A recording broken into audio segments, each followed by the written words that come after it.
মায়াবীর Phi Phi island ভ্রমণের আজকে প্রথম স্টপেজ ছিল আমাদের মায়া বিচ, আর সেকেন্ড স্টপেজ হচ্ছে পিলে লাকুনি।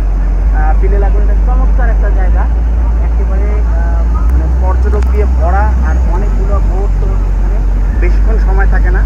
এখানে নামার পারমিশন নাই, এখানে উপর থেকেই ছবি নিতে হয়, নিয়ে তারপরে আমরা হয়তো আবার অন্য সেক্টরে যাব। টোটাল 8টা প্লেস আমরা দেখব।